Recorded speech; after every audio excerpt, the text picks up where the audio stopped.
Well, good afternoon. How's it going, everybody? It's Drew Lentz, the Wireless Nerd.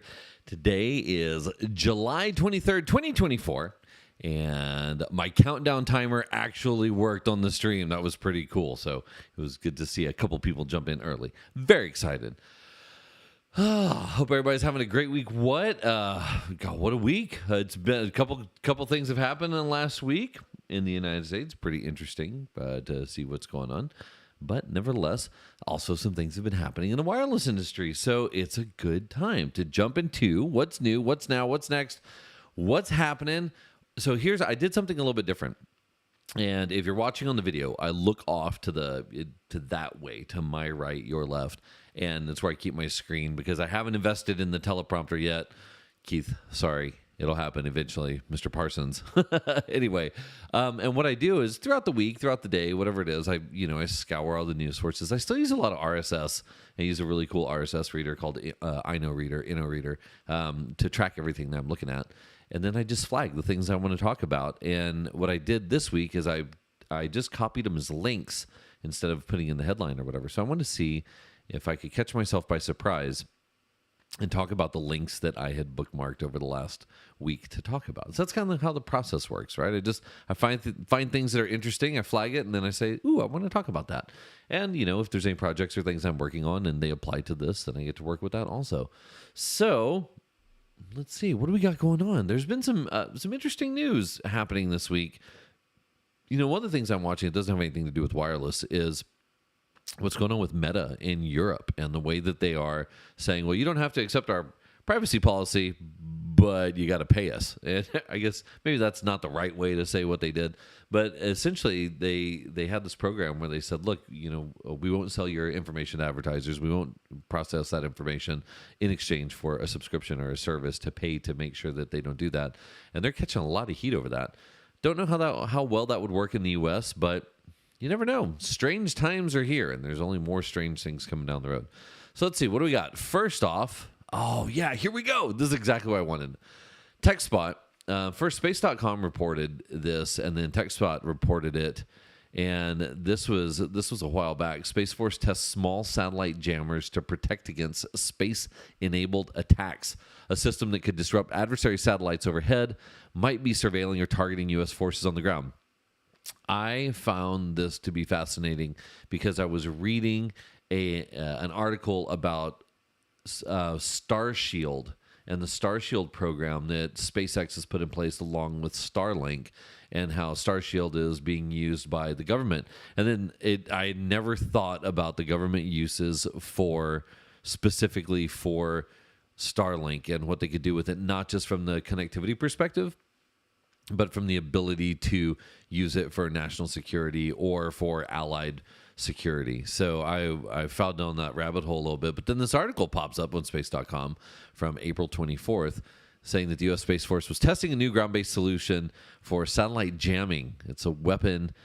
Tests were conducted by STARCOM. How cool is that? Space Training and Readiness Command, STARCOM, which is responsible for educating and training the U.S. Space Force personnel. The satellite jammer is known as the Remote Modular Terminal, RMT. And like other jammers, it's designed to deny, degrade, or disrupt communications and satellites overhead by overloading specific portions of the electromagnetic spectrum with interference. So that was interesting. Then, all of a sudden, yesterday, the U.S. Space Force is set to install 24 satellite jamming stations capable of disrupting Russian or Chinese communications. So this first article pops up April 24, 2024. This next one is July 22nd, which was yesterday, 2024. Department of Defense says they're responsible weaponry.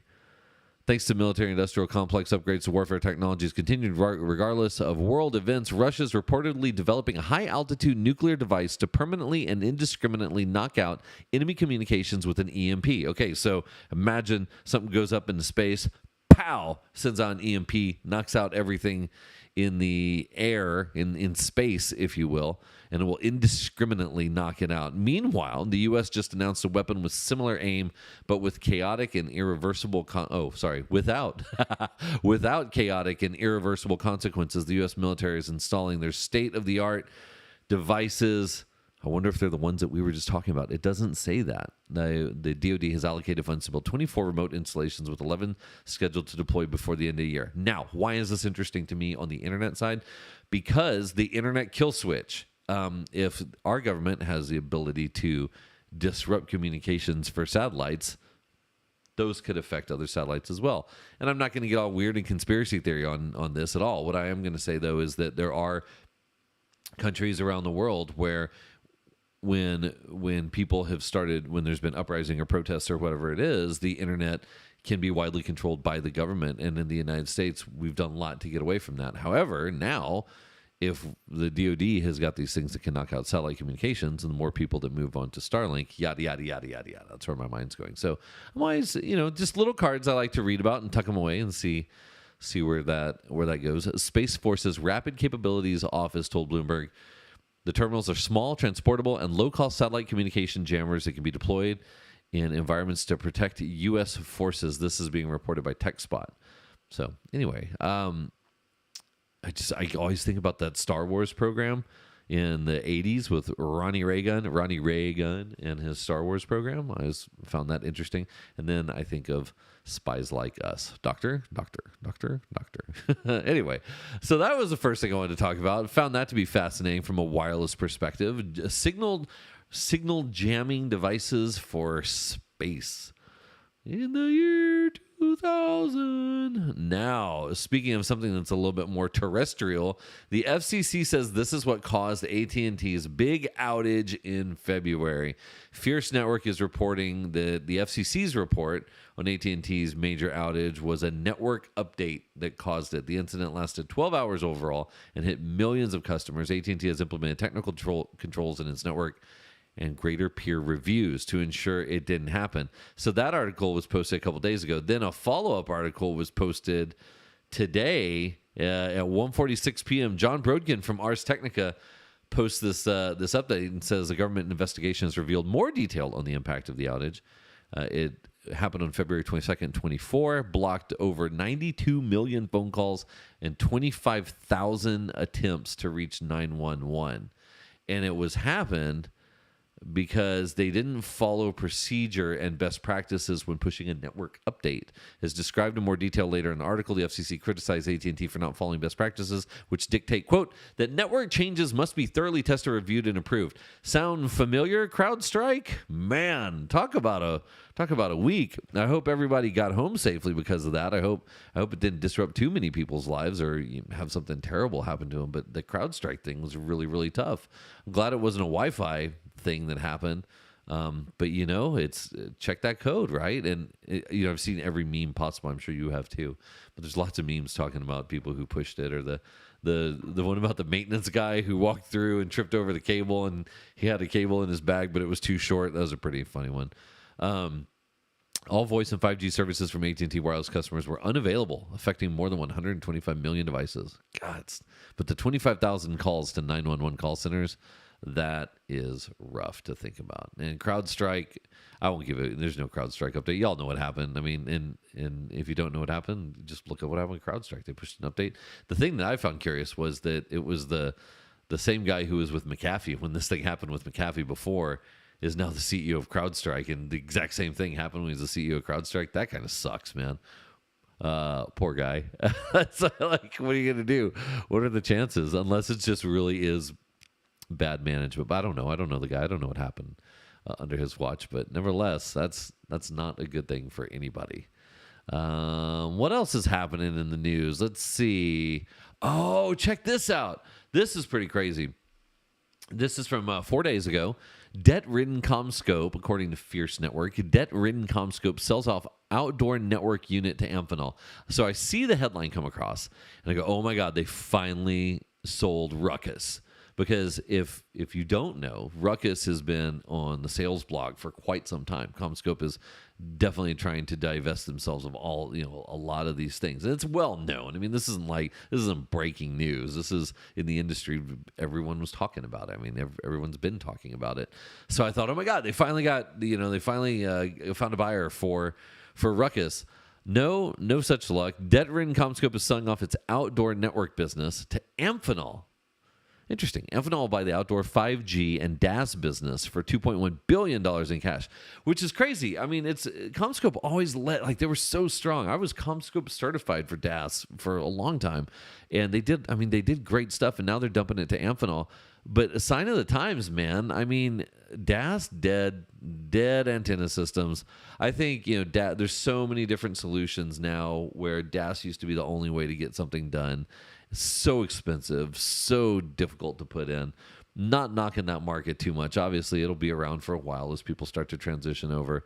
But there's so many other easier, cheaper, more cost-effective ways to get this done.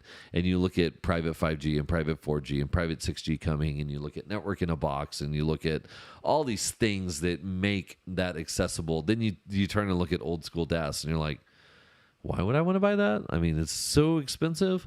So hopefully hopefully this could help that out. Maybe Amphenol will figure out a way to make it more cost effective for people so they can take advantage of DAS. But DAS is such an expensive solution, but well needed, I guess. I mean, I don't know. I mean, look at what the AT&T outage, that a DAS system wouldn't have solved that problem. That was a bigger issue overall. So I don't know, man. Getting rid of their DAS solution is going to be skinnier for CommScope for sure. AT&T, T-Mobile, and Verizon have been amongst the customers of the Outdoor Networking Group. CommScope is selling it off for $2.1 billion in cash to Amphenol. Amphenol will pay cash for the CommScope business. It's anticipated to close the first half of 2025. The outdoor wireless network segment's antennas and site solutions have been used in some 5G rollouts. Asad Khan, research director at 5G, said, however, the segment has been struggling due to high customer inventories and lower demand. Please see comment earlier, Drew says. Vodafone, AT&T, Verizon, and T-Mobile are among the outdoor wireless network segment's largest mobile operators. Yeah. The outdoor wireless network sector represented 15.9% of CommScope's business. Doesn't say anything in there at all about Ruckus. CommScope stock is trading down 1.11% at $1.73 at time of publication. Please don't get me wrong. I'm not trying to take a dig at Ruckus. I've got a lot of friends that work at Ruckus, and I've had a lot of people that have worked at Ruckus. That's a fun product, and it was really neat to see them.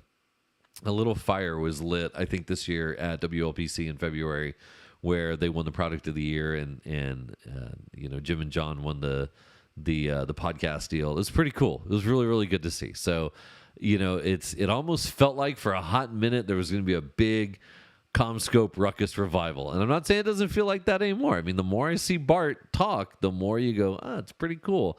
The AI story that they have is different. I would love to see it in action and see what they do. So regardless if Ruckus stays with CommScope or they spin off to someone else, looking forward to them. Hey, by the way, so I wonder if I could find it and post a link somewhere. I'm going to repost it on LinkedIn. Somewhere on LinkedIn, someone posted an article that was talking about BeamFlex. Let me see if I can find it. And it was like, look, dude, BeamFlex is different than packet steering or whatever it was. And it was a breakdown about BeamFlex that I hadn't seen in so long, because I think here we go.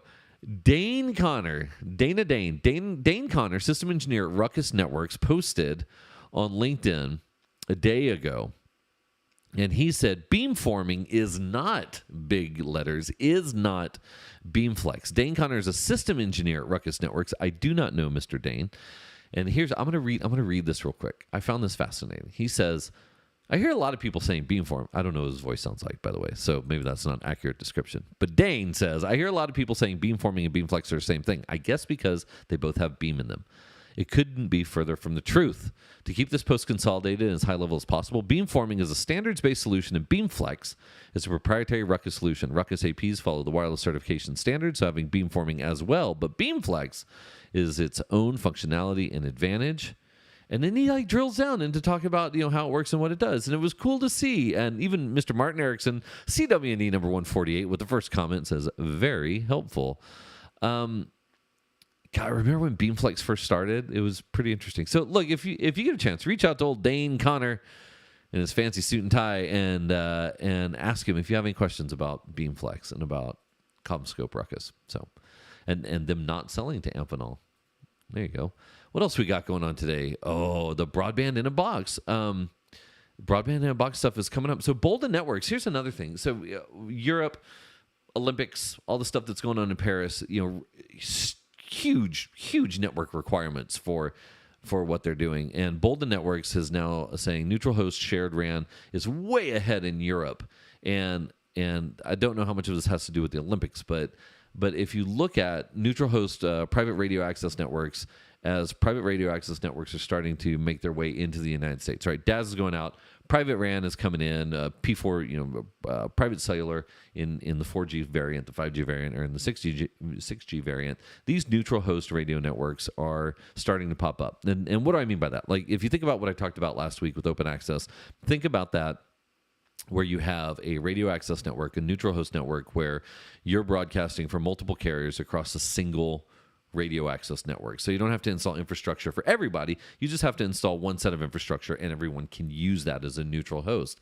And Europe is really embracing this, right? But it's starting to pop up in the States, and along the lines of open access for fiber and open access for municipal networks, and the way that you can do slicing to allocate resources, now you start to talk about private radio access networks. So according to Bolden Networks, who should know something about this, Bolden deploys a lot of these things. And if you don't know who Bolden is, look them up. BOLDYN is how you spell their name, Bolden Networks. Ran this article. Did they run this article? Let's see. This is Dan Jones over at Fierce Network. Published this article, and he says neutral host RAN enables 4G and 5G cell subscribers to get a strong signal from multiple carriers even when no public towers are nearby, rather than just relying on service from a single mobile network operator. Neutral host RAN systems generally use either multiple small cells that enterprises deploy to share several operators' coverage among an office building or a factory or a virtualized environment, or you can do the MOCN thing, multi-operator core network. That's what MOCN stands for. So you can support multiple mobile network operators using MOCN. Neutral host is critical for us globally, says Andy Penley, Group CTO at Bolden. He told Fierce this week. He highlighted Roma 5G project as the largest neutral host project for Bolden, and this would be preparing for a project in Rome for the influx of visitors expected for the Pope's Jubilee in 2025, sprucing up communications infrastructure. Check this out. It will deploy public 4G and 5G in 83 metro stations, public Wi-Fi, and small cells all across the city. 2,200 small cells and 1,800 IoT sensors. On the DAS and small cells, it will all be neutral hosts. It's all neutral hosts. Now, this, if I remember correctly from Wi-Fi Now, this is also a CommScope network on the Wi-Fi side if I have to go back and rack my brain. So I guess CommScope Ruckus is the name of the game on this show on this episode of Waves. Anyway, take a look at that. It's, the idea that you can deploy once and use for multiple operators, I think it's catching fire, right? And it's great to see this happening in Europe, but I would love to see this happening more in the States. Obviously, if we can figure out ways to have that shared infrastructure, if the cost of shared infrastructure can be offset either by federal funding or by grants or by sponsors or whatever it is, then that just enables more connectivity for everybody all around. So really, really neat to see that. What else did we talk about? Wi-Fi 8. Okay, let's go. Let's talk about Wi-Fi 8. What are the two things that Drew is excited about Wi-Fi 8? So excited. First off, to see RCR Wireless News, one of my favorite news sources, intelligence on all things wireless, it says, covering millimeter wave in Wi-Fi 8. They published an article talking about the whole millimeter spectrum, 60 gigahertz, was it like 40 gig, 60 gig, any of that stuff, and being able to use that in addition to 6, 5, and 2 gig in Wi-Fi 8, and the amount of bandwidth that it enables for 802.11b in or Wi-Fi 8. That's really cool. I love the idea that it can move into that 60 gig spectrum, into that millimeter spectrum. Granted, if you think about anything in that space, that's going to be direct line of sight. That's going to be like controllers to gaming consoles. That's going to be very, very direct line of sight in your living room only, or in a specific room at a time. Not going out through your entire house or going out through your entire business, just in one room at one time. that millimeter wave could take advantage. You could take advantage of that, but that's really neat. But the other thing, I'm telling you, we're just now starting to see how MLO is acting and what it's doing, and multi-link optimization is working, and that aggregation of signals where you can use 2.4 for your upstream and use 5 gig for your downstream, or your bond 5 and 6 to come down. Now in Wi-Fi 8, my favorite thing, MAPC, I don't know how they're going to say it, MAPC, multi-access point coordination. Now you're not just using 2.4 and 5 gig and 6 gig, and now, say 60 gig. Now you're doing it through multiple access points. So one access point is doing your uplink, your downlink is coming on 5 gig from another AP, and 6 gig from another AP, and then you're combining all that back at your UE or your station. That's so cool, because now you're really leveraging your network to get everything in there. And I really, the more that this comes up, this is more like speakers, and this is more like light bulbs, and all those analogies still apply, because if you've got multiple speakers, you're hearing some from one and some from another all at the same time, and you're aggregating all that in your noggin. I think that Wi-Fi 8 is going to do some really cool stuff. And what does that mean for us from a troubleshooting perspective, or or from a network identification perspective?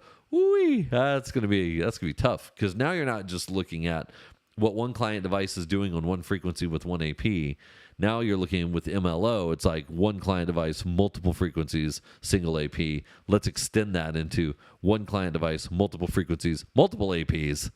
How do we even begin to troubleshoot that? And this is where all the AI stuff comes in. And if history teaches us anything, it's that if we start talking about it long enough, UC will have an update on Hamina very soon on how to model for it. So UC, I know you're listening. I don't even have to ask anymore, and I appreciate you listening very, very much, my friend. I'm looking for that Wi-Fi 8 feature set. Soon enough, my friends. Soon enough. Well, that's all I got going on this week. As I mentioned before, we've got some great projects coming up. We've got some really fun stuff, some field work that's happening. I've gotten more involved with a couple of field opportunities. So it's fun. It's going to be fun to get my hands dirty, get some calluses, climb up on some stuff, take some cool pictures. I'm really excited about that opportunity. So we have some really cool things coming up on that side that I get to share. The podcast will still be coming to you from strange locations, if you will. I probably won't do the podcast next week. Fair warning. I'm going to be out of town, and I'm going to be out. I'm going on a little family trip. We try and go in one national park every year, and this year we're going to Olympic National Park, so outside of Seattle. If you have any tips for me to go, we're already going to do the rainforest. We're going to hike. We're going to go out to Ruby Beach. We're going to do some neat stuff up in Seattle in the Pacific Northwest. If you have any tips for me, let me know. So I might not do the podcast next week, but then again, I don't know. Maybe I will. It's, wake up Tuesday morning and see what's happening. Speaking of things that are happening, we do have some shows coming up. Don't forget, we've got the Wi-Fi Now World Congress in Europe. We also have, there's a working group. I can't remember which working group is coming up. It's not the Wi-Fi working. It might be a WBA working group, the one that's happening over in Europe. Also, we've got WLPC Prague coming up in September. We've got WLPC Mexico coming up. Lots of things are happening, but we're still in July. I know everyone's wrapping up their vacays. People are getting ready to start sending kids back to school. So just keep it on your calendar.